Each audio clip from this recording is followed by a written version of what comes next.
player on the front page of The Sun. They're called Mean United. You can see what they've done there. So Jim Ratcliffe's come in. Clearly, he's trying to run the football club the same way as he's run his business. There's penny pinching all over the place. We've heard what he's done with the staff, the Christmas party, the lunches, even past players' trust, £40,000 a year. When I heard the story, I thought it was £40,000 a month that might have been going into this, but it's not. It's a year.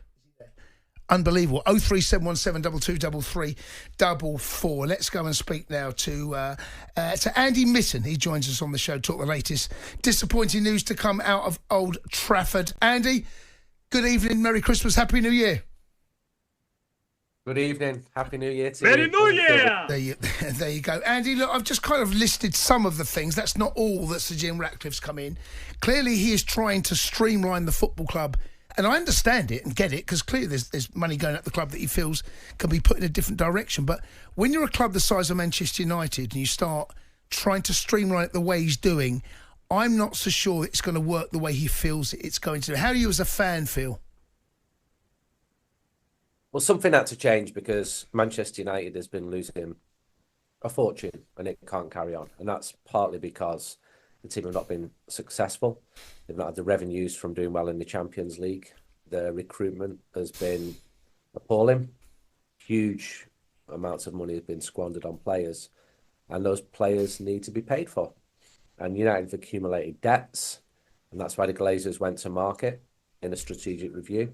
And so Jim Ratcliffe did a very complicated deal, which isn't ideal for anybody. And he's trying to cut costs. So that Manchester United can be profitable and successful again. I did a big interview with him last month, and it's a very, very bumpy ride. I know good people who've lost their jobs, not executives, not only executives, working class Mancunians who love Manchester United, who've been there for 25 or 30 years. 250 people have been cut. And some of the cuts were needed because United could not carry on as they were. This isn't a team of Real Madrid's level winning all the trophies as it was structured to do. This is a team who's been failing and flailing, and it's difficult time. So you say today about the Association of Former Manchester United Players. I go to their do probably every 2 years. It's at Old Trafford. I'd love to see more players there, if I'm honest. When I look around the room, it's notable by how few former players are there.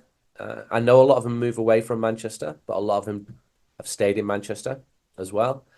And they would receive money from the club, that 40,000 figure, and most of that would be passed on to charity. So the news that you heard today, which we've known about for a while, it doesn't look good because it's a really small amount of money relative to the turnovers of Manchester United. And lots of these changes don't look good either. And I think there's going to be a lot more to come. And I asked Jim Ratcliffe outright. The reason I asked him was because there was talk of ticket price rises, £66 tickets for kids, which will affect a small number of Manchester United fans. And the direction of travel is towards big price rises. That concerned me, concerns my readers, their match-going supporters. And I wanted to look him in the eye, face-to-face, and tell him the strength of feeling on stuff like this. So if it goes how I think it's going to go, you're going to be calling me once a month and saying there's more cuts here. And I'm not going to have any magic answers here. This football club is losing an absolute fortune. And I feel conflicted all over the place because on one hand, new players are needed to strengthen the club. These players cost an absolute fortune. Their salaries dwarf the figures that are being cut when we hear of the various cuts, and there will be more cuts as well. And it's very, very awkward. Add on to that the terrible, that's what it is, terrible form of the team. The full team. Combine that with some of the decisions, such as paying off Eric Ten Hag, for example. That cost a lot more than 40 grand, let me tell you. And bringing new managers in, bringing Dan Ashworth in, then moving him on so quickly. Well, it cost a lot more than 40 grand to move Dan Ashworth on as well. So it all leads to a real nervousness among supporters. Equally, something had to change. You know, I've got members of staff who've lost a job coming to me most days now going, this is disgraceful, this is disgraceful. And I'm saying, no, what was going on before was disgraceful. The way the football club was being run before was disgraceful. And something needed to change. And these are the changes and they're not very pretty at all. No. No, look, you make a lot of sense, Andy, and I absolutely sympathise, because when a club is doing... this wouldn't be a story. If Manchester United was second, third or fourth, this story would not be as big as it is. The fact that United are failing and badly at the moment, as you've already highlighted, this becomes a bigger story. And it's the biggest club in the country, one of the biggest clubs in world football. That's why the story is so big. But... you mentioned the cuts there. If you really want to make big cuts at Manchester United, it's going to be players' wages. And there's a reason why Marcus Rashford, in my opinion, is being forced out of the club. You can tell me differently. I don't think Amarin's got anything to do with this. I think Sir Jim Ratcliffe's looked at his wages. Are they getting fair value for money? I think you're looking, he's on north of £350,000 a week. They're trying to get him off the wage bill. That's where if you really want to make cuts, that's where you go, and he's gone there. Do you agree with me that he's being forced out of the club? No, I don't. I don't think he's earning what you said he's earning as a basic. I think the way you force a player out isn't by talking his value down and dropping him, which reduces what is already a depreciating asset. So at his prime, Marcus Rashford was being touted as a £100 million player. If Manchester United sold him now, what are they going to get for him? Apart from the transfer fee. I think they're forcing him out. What I mean by that, I don't mean to sell him. I think they're trying to get him off the wage bill now. I think that a loan deal in January, this has been planned. This is to get him. The reason he's not been in the squads, in my opinion, is because January's coming. That's why I think. So if you loan players out, and Manchester United have also done this pretty badly as well, really struggled with it. The worst example was, remember Nani? So Nani signed a huge deal for the time. I'm going back to 2012 now. And he wasn't performing, like Marcus Rashford has not been performing to the standard he would hope. Nobody wanted Nani. So for him to move, I think he went to Sporting, United had to pay like 74% of his wages. So it didn't work for anybody. And with Marcus Rashford, who is going to take him at the wages that he is on? Because 74% reduction, I think there'll be some suitors. Yeah, but that doesn't really help Manchester United, does it? If you're paying 75% of his wages, you might as well. It does. If you at the end of the month, it does. If he's saving £40,000 a year by doing what he's doing now, let's say Marcus. Let's be conservative. Let's say 300 grand a week. Let's say they're saving £200,000, or they're spending that. They're still saving 100 grand a week. They also need footballers to play football games, and at the moment, they don't know how many games they're going to be playing. And this will become very clear this month. There's an FA Cup game at Arsenal. And there's the Europa League. If Manchester United were to go out of both of those competitions and the season goes even worse, then the manager's got a plan through to the end of the season, and your logic makes absolutely more sense. But as we speak at the moment, Manchester United are still in the Europa League, not badly positioned actually, still in the FA Cup where the holders, but that draw is a very tough one away at Arsenal. Went out of the League Cup last week to Tottenham. There could be another way of looking at it. I do think that the manager has had a big say here. I think he is doing it his way, and he's a smiling assassin. He's a disciplinarian, and every previous manager has had issues with Marcus Rashford. I've spoken to them. I know them. They've told me in confidence going back years and years and years. And then Marcus confounds those opinions because he has a really good season. And from his perspective, and he does have a perspective here, and there's not a lot of support for him, I've got to say, among Manchester United fans. And we played at Wolves a couple of days ago. It was thoroughly miserable there. But if I go back to Wolves at the start of February, I was outside that away end. I couldn't find a single Manchester United fan who wanted him to stay. When he scored after 3 or 4 minutes, those very same fans were singing Marcus Rashford's name. So that is the environment that you're in. And football fans are like that. They change the tune very quickly. But Marcus Rashford is not celebrated by United fans as he was. His stock is clearly very, very low. I don't think he's had a disastrous start to the season. It was worse last season, but clearly he's not nowhere near the levels that he would have hoped for. Now, if you've got Real Madrid or PSG or Barcelona lining up going, we'd love to take him, but the reality, the economics of it, they just do not add up.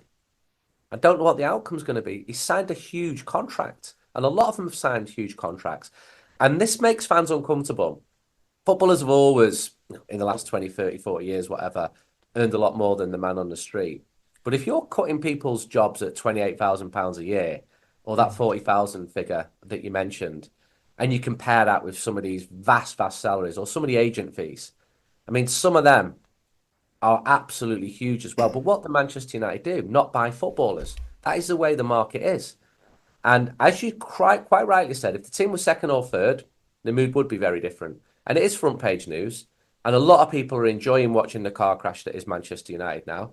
And it's pretty uncomfortable for Manchester United fans as well, because they're reading it and thinking, oof, where's the truth here? A lot of people are enjoying it as well. That makes fans uncomfortable as well. They're enjoying kicking Manchester United while they're down, including people in the media as well, because it's a better story. And it's a really awkward time for Manchester United. Team are 14th in the table. We've got Old Trafford on Monday. Truthfully, I don't think the team are going to win. I can't even believe myself for saying this. And you're thinking as a fan, what do you do? Can the fans do more? And I've asked Ruben Amorim in the last 2 matches, can the fans do more? Because I think they should. I think the atmosphere is all right. Nowhere near as good as in South America or Southern Europe. Nowhere near as good. And Ruben Amorim's like, no, I'm getting everything I want from the fans. Okay? He's the manager. And he's a very, very good communicator. But like the rest of them, he's got an extremely difficult job. And I said that from the minute he came in. And wind back to the start of this season when some Man United fans were getting giddy. I was told proper football people in charge now, this is what a real transfer window looks like. Oh, really? You're judging after one game at home to Fulham? Why don't you wait a little bit of time and see how the season pans out? But you see, that's quite interesting, isn't it, Andy? Because when Sir Jim Ratcliffe came in, I think it was seen as being a positive. A lot of Manchester United fans were happy, maybe not because of the INEOS link, but because it was at least signified symbolically the end of the Glazer reign. But everything that has come out of the club since has been in keeping with the Glazers model, hasn't it? Like I heard Sir Jim Ratcliffe fairly recently talking about the prices. You know, he kind of got rid of concessions and made everything £66, and he compared it to Fulham season ticket prices. And you just think, how can you be so far removed from the culture of Manchester? Because if you were to compare anything else in Fulham, the house prices, for example, you can't compare the house prices of Fulham to the house prices around Old Trafford. But he is prepared to compare the season ticket prices around Fulham to the season ticket prices of Manchester United.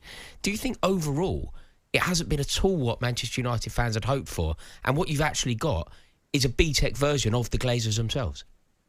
That interview was with me. That argument was with me. I'm the one who said to him, It was a fantastic interview about the ticket prices, about Manchester being a working class city. And I stood with Fulham fans last November as they were protesting about their prices. And I don't want to patronise them either. I know there's kids on some estates in Hammersmiths who are certainly not wealthy. But the general point is true. West London is not North Manchester. And there were some points in that interview where he was absolutely spot on. He is making the tough decisions. And I tell you, it didn't change a word of that interview. There were no questions were off limits. I quite like that about him. The Glazers didn't even speak to supporters. And he was saying to me, look, I'm not going to varnish this. This is going to be very difficult. There's going to be a lot of pain here. But, and this is where he is different from the Glazers, he's put his own money in, not taking it out. He does want Manchester United to be successful. And you know, he's not a 21-year-old kid. He's in the final chapter of his life. He doesn't want to walk away being seen as a man who made Manchester United even worse. He wants to be seen as the man who rescued Manchester United. And he's got the financial wherewithal to do that. But because of financial fair play, it's extremely difficult. And because Manchester United have recruited poorly, makes it even more difficult. The margins just become tighter and tighter and tighter. I think ticket prices are going up across the board at lots of different clubs. What I don't want to happen is for those price rises to be as aggressive as the ones which we've seen. That £66 figure looks awful, just as the £40,000 cut, which we're talking about now, that looks awful as well. He's not afraid of making difficult decisions, and part of me actually respects that, because football fans want the cake and they want to eat it. And if a player's not working out, get rid, bring the next one on. Okay, you want that? You're going to pay for that? Because this is going to cost an absolute fortune. But it's true that United have been failing massively. And this season has been a huge disappointment. Nobody expected them to win the league this year. Equally, nobody expected them to be 14-5er. But what price goodwill, Andy? They're not putting any value on just the goodwill and the feeling around the club. Because it feels like, and of course you're going to be far more aware of this than I am, but from my experience and being around Manchester United fans, it feels as flat as ever since since I can remember, really. Like, it feels as bad as it ever was under the Glazers. And this was supposed to be a signifier of a new beginning. Yeah, it was. And maybe the darkest point is before the dawn. The mood is flat, but that's because of results. You know, if the team were top, you'd be seeing very different viewpoints put forward here, but they're not top. They're miles away. The summer recruitment does not look inspired at all. You got players who were key players a couple of years ago who were really struggling. There's very little positives. You know, I was at Molineux the other day. It was just dreadful. Could I pick any positives from it? Yeah, Man United had more possession until Bruno Fernandes was sent off. Look, the players don't want it to be like this. They're trying. The manager doesn't want it to be like this. The fans don't want it to be like this. Jim Ratcliffe doesn't want it to be like this. You know, he could be using his time to do something different. He's actually heavily involved in Manchester United. He does want it to work out. He has been successful in business. Got to give him that. He's not for everybody, but he wants United to be successful. But it's really awkward seeing all these changes. Some of them which I agree with. You know, there's some members of staff who've gone, and I thought, well, I wouldn't have given you a job, truthfully. And there are others I thought, this is really sad. And he's making all those difficult decisions. And sometimes fans, and it shouldn't be on the fans this, because all the fans have done is supported the team. They've been really loyal to the manager. But sometimes when I see fans saying, I'd like a new stadium, but we should also keep Old Trafford. I'm like, what world are you living in where this adds up economically? You know? You want 2 super stadiums as well. Is there anything else we can do for you? Andy, look. The realism is horrible. On AM, on DAB, via the talkSPORT app and on your smart speaker. talkSPORT.